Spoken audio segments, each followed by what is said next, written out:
ಈಗ ನಾನು back part mark ಹಾಕ್ತಾ ಇದ್ದೀನಿ. ಬ್ಯಾಕ್ ಪಾರ್ಟ್ ಮಾರ್ಕ್ ಹಾಕಬೇಕು ಅಂದ್ರೆ ಫಸ್ಟ್ ಫುಲ್ ಲೆಂತ್ ಚೆಕ್ ಮಾಡಬೇಕು. ಆ ಫುಲ್ ಲೆಂತ್ ಏನಿದೆ ನಾನೀಗ ಮಾರ್ಕ್ ಹಾಕ್ತಾ ಇದ್ದೀನಿ. ಇಲ್ಲೇ ನೋಡಿ, ಫುಲ್ ಲೆಂತ್ ಎಷ್ಟಿದೆ ಹೇಳಿ, 13 ಇಂಚ್ ಇದೆ, ಪ್ಲಸ್ 1 ಇಂಚ್ ಸ್ಟಿಚಿಂಗಿಗೆ. ಸೊ ನೋಡ್ತಾ ಇದ್ದೀರಾ, ನಾನು 14 ಇಂಚಿಗೆ ಇಲ್ಲಿಂದ ಇಲ್ಲಿಗೆ ಮಾರ್ಕ್ ಹಾಕಿದ್ದೀನಿ. ಓಕೆ, ಸೊ ಇದಾದ್ಮೇಲೆ ನೆಕ್ಸ್ಟ್ ನಾವು ಏನು ಮಾಡೋಣ, ಶೋಲ್ಡರ್ ಮೆಷರ್ಮೆಂಟ್ ತಗೊಳ್ಳೋಣ. ಶೋಲ್ಡರ್ ಎಷ್ಟಿದೆ ಹೇಳಿ ಇವ್ರದ್ದು, 5.5. ಫ್ರಂಟು 5.5 ಇಟ್ಕೊಂಡಿದ್ವಿ, ಈಗ ಇಲ್ಲಿನೂ 5.5 ಇಟ್ಕೊಳ್ಬೇಕು. ಅದಾದಮೇಲೆ ನೆಕ್ಸ್ಟ್ ಇಲ್ಲಿಂದ ಇಲ್ಲಿಗೆ 6 ಇಂಚು, 6 ಇಂಚಿಗೆ ಇಲ್ಲಿ ಮಾರ್ಕ್ ಹಾಕ್ತಾ ಇದ್ದೀನಿ. ಓಕೆ, 6 ಇಂಚಿಗೆ ಮಾರ್ಕ್ ಹಾಕಿದ್ದಾದ್ಮೇಲೆ ಅಗೇನ್ ಸೇಮ್ ಚೆಸ್ಟ್ ಎಷ್ಟು ತೊಗೊಳ್ಬೇಕು, 8.75. ಯಾವ ಥರ ಬಂತು ಅಂತ ನಿಮ್ಗೆ ಆಲ್ರೆಡಿ ಗೊತ್ತಾಗಿದೆ. 1.5 ಇಂಚು ಇಲ್ಲಿ ಮಾರ್ಜಿನ್. ಓಕೆ, ಇಲ್ಲಿ 1/2 ಇಂಚ್ ಪ್ಲಸ್ ಮಾಡೋ ಥರ ಇಲ್ಲ, ಯಾಕಂದರೆ ಇಲ್ಲಿ ಎಲ್ಲೂ ಜಾಯಿಂಟ್ ಇಲ್ಲ. ಓಕೆ, ಸೊ ನೀವೇನು ಮಾಡಬೇಕು, ಇದನ್ನು 8.75 ಪ್ಲಸ್ 1.5 ಇಂಚು ಮಾರ್ಕ್ ಹಾಕಿ ಇದು ಈಗ ಈ ಲೈನ್ ಕನೆಕ್ಟ್ ಮಾಡಿ. ಸೊ ನಾನು ಈಗ ಇಲ್ಲಿಂದ ಏನು ಮಾಡ್ತಾ ಇದ್ದೀನಿ, ಮುಂದ್ಗಡೆ 1/2 ಇಂಚ್ ಇಟ್ಕೊಂಡಿದ್ನಲ್ಲ, ಇದು ಒಂದು 1/4 ಇಂಚ್ ಇಟ್ಕೊತಾ ಇದ್ದೀನಿ ಅಷ್ಟೇ, ಯಾಕಂದರೆ ಇವ್ರದ್ದು ಹಿಂದ್ಗಡೆ ನೆಕ್ ಡೀಪ್ ಇದೆ. ಓಕೆ, ಸೊ ಇದು 1/4 ಇಂಚು 1/2 ಇಂಚು ಕಡಿಮೆ ಮಾಡೋದ್ರಿಂದ ಏನಾಗುತ್ತೆ, ರಿಂಕಲ್ಸ್ ಬರಲ್ಲ ಬ್ಯಾಕ್ ಸೈಡು. ಸೊ ನಾನೀಗ ಏನು ಮಾಡ್ತಾ ಇದ್ದೀನಿ, ಆ ಡಾಟಿಗೆ ಕನೆಕ್ಟ್ ಮಾಡೋ ಥರ ಗ್ರ್ಯಾಜುವಲಿ ಲೈನ್ ಹಾಕ್ತಾ ಇದ್ದೀನಿ. ಸೊ ನೀವು ಇದೇ ಥರ ಡಾಟ್ ಹಾಕಿ ಇದನ್ನು ಲೈನ್ನ ಕನೆಕ್ಟ್ ಮಾಡಿ. ಲೈನ್ನ ಕನೆಕ್ಟ್ ಮಾಡಿದ್ದಾದಮೇಲೆ ಇದು ಸ್ಟಿಚಿಂಗ್ ಮಾಡಲಿಕ್ಕೆ ಇಷ್ಟು ಬಟ್ಟೆ ಬಿಟ್ಟು ಇದು ಕರೆಕ್ಟಾಗಿ 8 ಇಂಚೇ ಬರಬೇಕು. ಅಂದರೆ ನೀವು ಮೆಜರ್ಮೆಂಟ್ ತೊಗೊಂಡಿರೋದು ಕರೆಕ್ಟು ಅಂತ ಅರ್ಥ. ಓಕೆ, ಸೊ ಇದು ಕರೆಕ್ಟಾಗಿ 8 ಇಂಚ್ ಇದೆ. ಸ್ಲೀವ್ಸು ಈಗ ಅಟ್ಯಾಚ್ ಮಾಡಬೇಕಂದ್ರೆ ಏನೂ ಪ್ರಾಬ್ಲಮ್ ಆಗಲ್ಲ.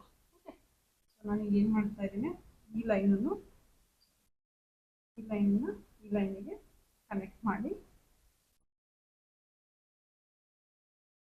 ಇದು ನಿಮ್ಮ ಫಿಟ್ಟಿಂಗ್ ಮಾರ್ಕು ಕರೆಕ್ಟಾಗಿ ಇಲ್ಲಿ ಕನೆಕ್ಟ್ ಮಾಡಿ. ಈಗ ಬ್ಯಾಕ್ ಸೈಡ್ ಡಾಟ್ ಬೇಕಾಗುತ್ತೆ. ಬ್ಯಾಕ್ ಸೈಡ್ ಡಾಟ್ ನಾನು ಏನು ಮಾಡ್ತಾ ಇದ್ದೀನಿ, 4 ಇಂಚಿಗೆ ಸೆಂಟರ್ ಲೈನ್ ಹಾಕ್ತಾ ಇದ್ದೀನಿ.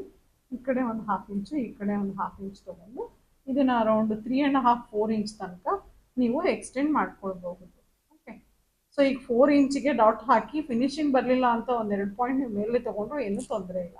ಸೊ ಇದು 1/2 ಇಂಚ್ ಏನಿದೆ ಅಲ್ಲ, ಇದು ಬ್ಯಾಕ್ ಡಾಟ್. ಓಕೆ, ಸೊ ಇದಾದ್ಮೇಲೆ ನೀವೇನು ಮಾಡಬೇಕು, ಇಲ್ಲಿಂದ ಇಲ್ಲಿಗೆ 1/2 ಇಂಚ್ ಏನಿದೆ ಅಲ್ಲ, ಇದನ್ನ ಶೇಪ್ ಮಾಡಿ ಈ ಥರ ಕಟಿಂಗ್ ಮಾಡಬೇಕು.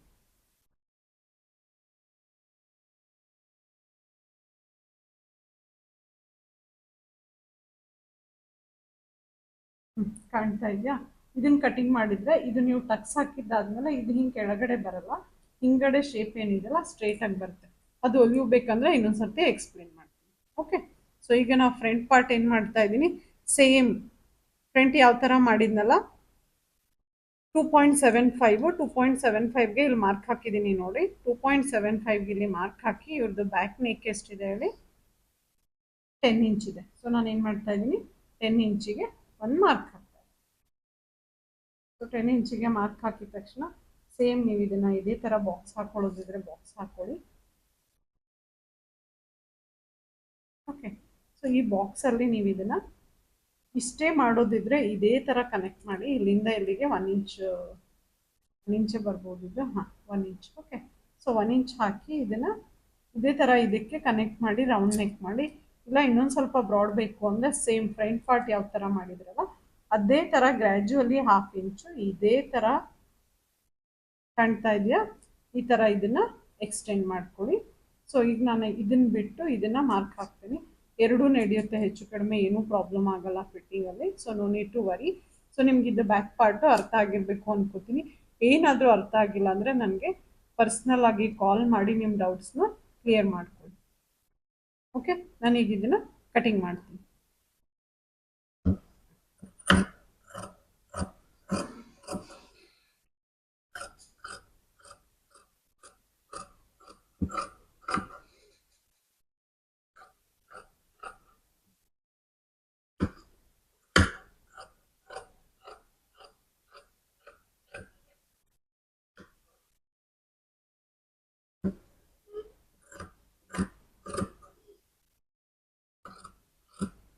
ಕಾಣ್ತಾ ಇದೆಯಲ್ಲ, ಇಲ್ಲಿ ನಾನು ಹೊರಗಡೆ ಪಾರ್ಟ್ ಏನಿದೆ ಅಲ್ಲ ಅದನ್ನು ಕಟಿಂಗ್ ಮಾಡ್ತಾ ಇದ್ದೀನಿ.